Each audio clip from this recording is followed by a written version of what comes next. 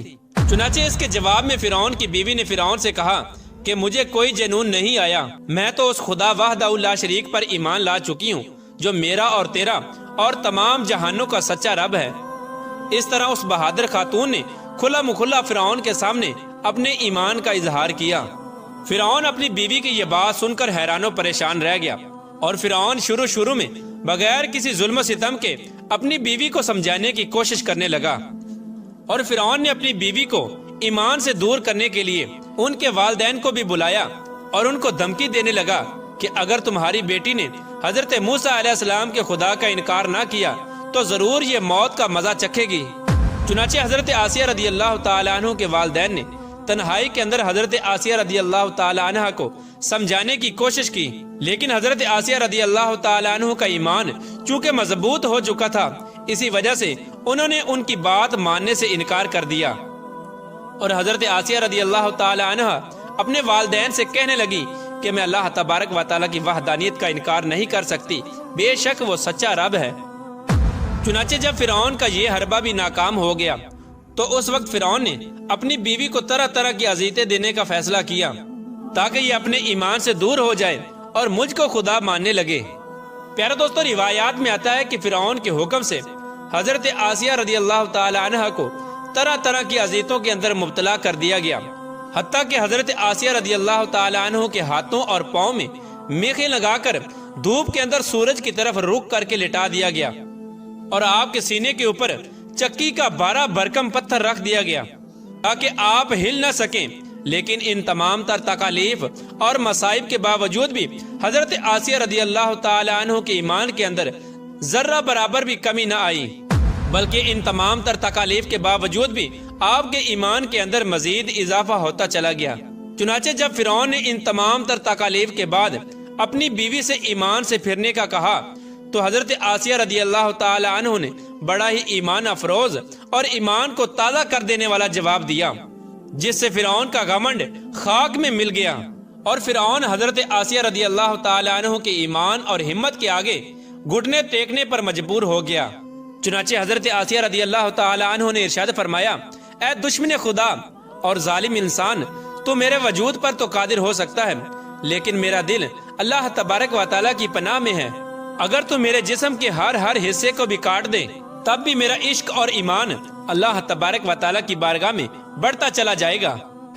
اسی دوران جب حضرت آسیہ رضی اللہ تعالی عنہ پر ظلم و ستم کے پہاڑ گرائے جا رہے تھے، حضرت موسیٰ علیہ السلام وہاں سے گزرے تو حضرت موسیٰ علیہ السلام سے حضرت آسیہ رضی اللہ تعالی عنہ نے پوچھا، کیا میرا رب مجھ سے راضی ہے؟ تو حضرت موسیٰ علیہ السلام نے ارشاد فرمایا، اے آسیہ رضی اللہ تعالی عنہ، آسمان کے فرشتے تیرے انتظار میں ہیں اور اللہ تبارک و تعالیٰ تیرے ایمان اور تیرے کارناموں پر فخر فرماتا ہے۔ آپ اللہ تبارک و تعالیٰ کی بارگاہ میں سوال کریں، آپ کی ہر حاجت پوری کی جائے گی۔ اس وقت حضرت آسیہ رضی اللہ تعالی عنہ نے اللہ تبارک و تعالیٰ کی بارگاہ میں یہ دردناک دعا کی، اے میرے پروردگار، میرے لیے اپنے پاس جنت میں ایک گھر بنا اور مجھے فرعون اور اس کے ظلم سے نجات دے اور مجھے ان ظالموں سے نجات بخش۔ ادھر جب فرعون نے حضرت آسیہ رضی اللہ تعالی عنہ کو ایمان سے دور کرنے کی تمام تر کوششیں کر لیں اور ہر کوشش کے اندر ناکامی کا سامنا کرنا پڑا، تو اس وقت فرعون نے حضرت آسیہ رضی اللہ تعالی عنہ کو شہید کرنے کا فیصلہ کر لیا، اور آخری حربے کے طور پر فرعون نے اپنے کارندوں سے کہا کہ ایک بہت بڑی چٹان لے کر آؤ، اگر یہ چٹان دے کر اپنے ایمان پر قائم رہتی ہے تو یہ چٹان اس پر گرا دینا، اور اگر یہ ایمان سے پھر جاتی ہے تو پھر یہ میری بیوی ہے۔ پیارے دوستو، اس خوفناک منظر کے وقت جہاں ایک طرف زندگی ہے اور دوسری طرف موت کھڑی ہے، تو اس وقت حضرت آسیہ رضی اللہ تعالی عنہا نے آسمان کی طرف نگاہ اٹھا کر دیکھی تو جنت کے اندر اپنا سفید موتیوں والا محل نظر آیا، جس سے آپ کا ایمان مزید بڑھ گیا، اور اسی حالت میں آپ کی روح پرواز کر جاتی ہے، اور اس کے بعد آپ رضی اللہ تعالی عنہ کے جسم مبارک پر وہ چٹان گرا دی جاتی ہے، اور وہ چٹان ایسے بدن پر گرتی ہے جس میں روح نہیں ہوتی۔ اس دردناک واقعے کے دوران جب فرعون اپنی بیوی پر طرح طرح کے ظلم کر رہا تھا، اس وقت اللہ تبارک و تعالی نے اپنے فرشتوں کو حضرت آسیہ رضی اللہ تعالی عنہ پر مقرر کر دیا تھا، اور وہ فرشتے حضرت آسیہ رضی اللہ تعالی عنہ پر سایہ کیے ہوئے تھے، اور ان کو جنت کے اندر اپنا مقام دکھا دیا تھا، جس کی وجہ سے حضرت آسیہ رضی اللہ تعالی عنہ کا ایمان مزید مضبوط ہو گیا، اور فرعون کی تمام مصیبتوں کو آپ بھول گئی۔ اس طرح حضرت آسیہ رضی اللہ تعالی عنہ نے دنیا کی تمام تر تکالیف اور مصیبتوں کو برداشت کیا، لیکن اللہ تبارک و تعالی کی وحدانیت کو نہیں چھوڑا، اور پھر اللہ تبارک و تعالی نے حضرت آسیہ رضی اللہ تعالی عنہ کو وہ مقام عطا فرمایا جو مقام آج تک کسی کو نہیں ملا۔ حضرت آسیہ رضی اللہ تعالی عنہ جب جنت میں جائیں گی تو اللہ تبارک و تعالی ان کو یہ نعمت عطا فرمائے گا